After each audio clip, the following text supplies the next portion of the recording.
নমস্কার বন্ধুরা, রীতা কিচেন হাউসের পক্ষ থেকে জানাই স্বাগত। আশা করি আপনারা সবাই ভালো আছেন। চলে এসেছি প্রতিদিনকার মতন নতুন একটি রেসিপি নিয়ে।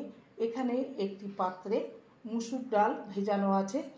1 কাপ মুসুর ডাল, ওজনে হচ্ছে 200 গ্রাম। মুসুর ডালকে 2 ঘন্টা মতন আমি ভিজিয়ে রেখেছিলাম, ভালো করে জল পাল্টে ধুয়ে নিয়েছি। এবার এই মুসুর ডাল, আর এখানে এটা হচ্ছে নদীর চিংড়ি, ছোট ছোট সাইজের, দেখতে পাচ্ছেন, একদম পরিষ্কার করে ধুয়ে নিয়েছি। এই মুসুর ডাল আর চিংড়ির বড়া দিয়ে আজকে রেসিপি করব। প্রথম থেকে শেষ পর্যন্ত দেখতে থাকুন, আশা করি আপনাদের ভালো লাগবে। চিংড়ি মাছটাকেও ভালো করে জল দিয়ে ধুয়ে নিয়েছি। এটা বাছার কোনো প্রয়োজন নেই, ভালো করে জল দিয়ে 4-5 বার ধুয়ে নিয়েছি। এবার মুসুর ডালটাকে আমি একটা মিক্সির জারে নিয়ে মুসুর ডালটাকে পেস্ট করে নেব। ডালটাকে নিয়ে নেব মিক্সির জারে। জল ছাড়া পেস্ট করা যায়, সেইভাবেই পেস্ট করে নিতে হবে।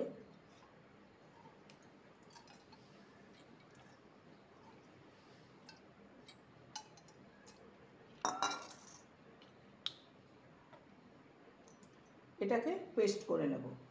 ডালটাকে পেস্ট করে নিয়েছি। এবার এর মধ্যে দিয়ে দেবো হলুদ গুঁড়ো,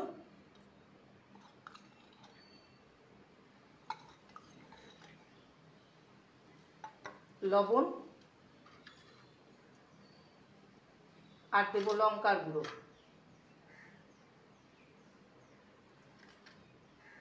আর কিছুই দেব না। আর দেব চিংড়ি মাছ। ভালো করে এগুলোকে ফেটিয়ে নিতে হবে।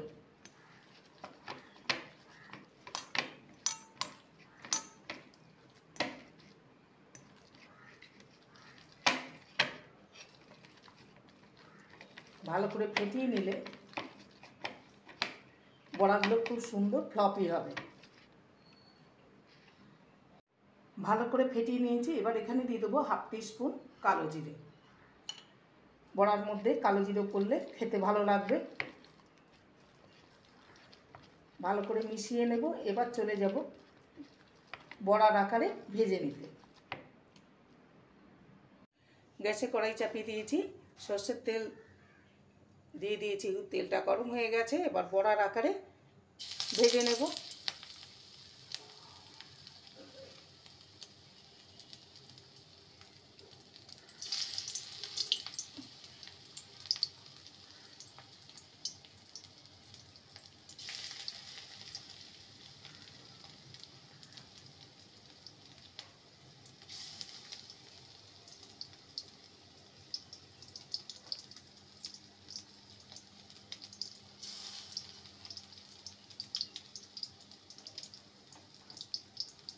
এক দিকটা ভাজা হয়ে গেলে অপর দিকটা উল্টে দেব। এবার এগুলোকে উল্টে দেব।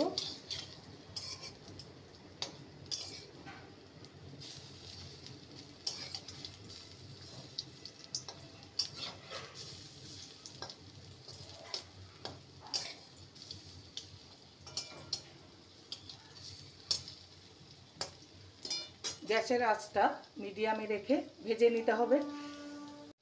বড়াগুলো ভাজা হয়ে গেছে, এবার তুলে নেব।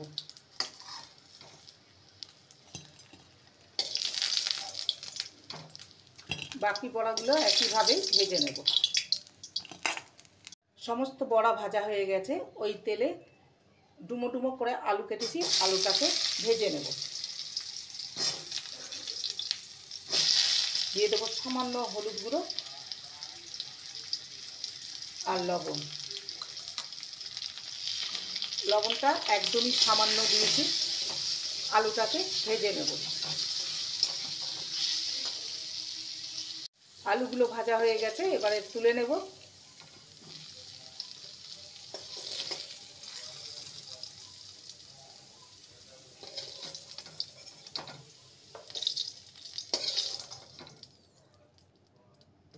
কড়াইতে দিয়ে দেবো সামান্য সর্ষের তেল, 1 টেবিল স্পুনের মতন। তেল বেশি দেব না,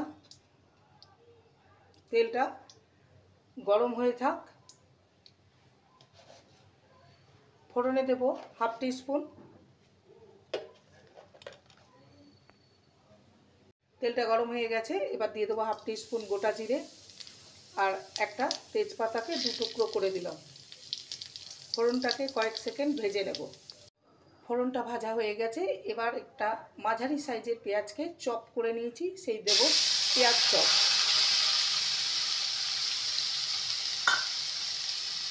দিয়ে দেবো আদা রসুনের পেস্ট।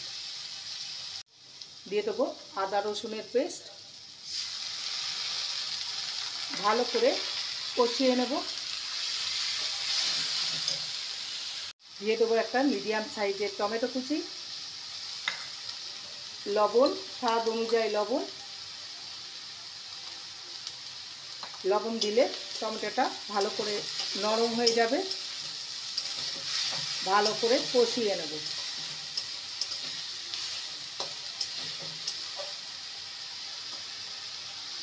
এবারে এক এক করে গুঁড়ো মশলা দিয়ে দেবো। দিয়ে দেবো 1/4 স্পুন জিরে গুঁড়ো, 1/4 স্পুন ধনে গুঁড়ো, লঙ্কার গুঁড়ো 1/2 টিস্পুন, হলুদ গুঁড়ো 1/2 টিস্পুন। সমস্ত মশলাকে ভালো মতন কষিয়ে নেব।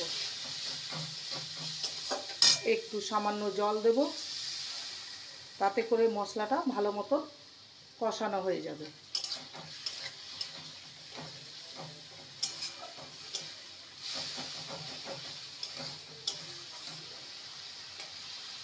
মশলাটা ভালো মতন কষে গেছে, এবার স্বাদের ব্যালেন্সের দেবো।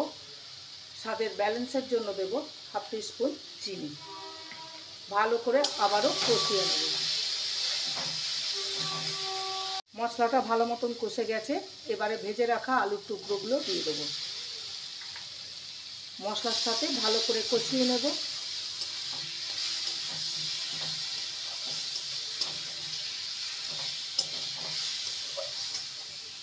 মশলার সাথে আলুকে ভালো মতন কষিয়ে নিয়েছি, এবার দিয়ে দেবো জল।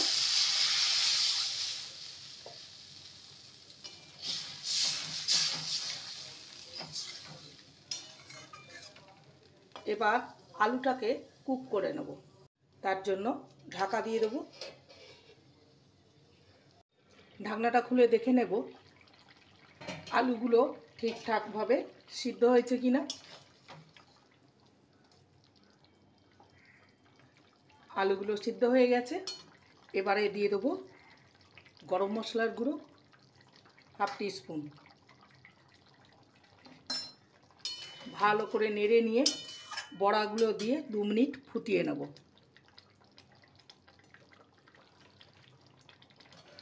সব বড়া দেব না, ভাজার জন্য রেখেছি, ভাতে খাওয়ার জন্য। এবার এটাকে 2 মিনিট ফুটিয়ে নেব আর দিয়ে দেবো চেরা কাঁচা লঙ্কা।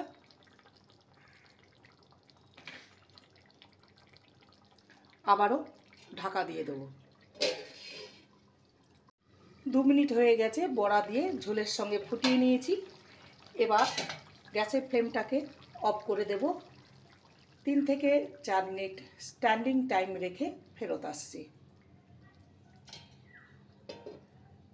3 থেকে 4 মিনিট স্ট্যান্ডিং টাইম রেখে ফেরত আসলাম। দেখতেই পাচ্ছেন কতটা লোভনীয় হয়েছে। তৈরি হয়ে গেল আজকের রেসিপি চিংড়ি বড়ার ঝোল। এইভাবে বানিয়ে দুপুরবেলায় গরম ভাতের সাথে পরিবেশন করতে পারেন। রেসিপিটি ভালো লাগলে প্লিজ লাইক করবেন, কমেন্ট করবেন, শেয়ার করবেন।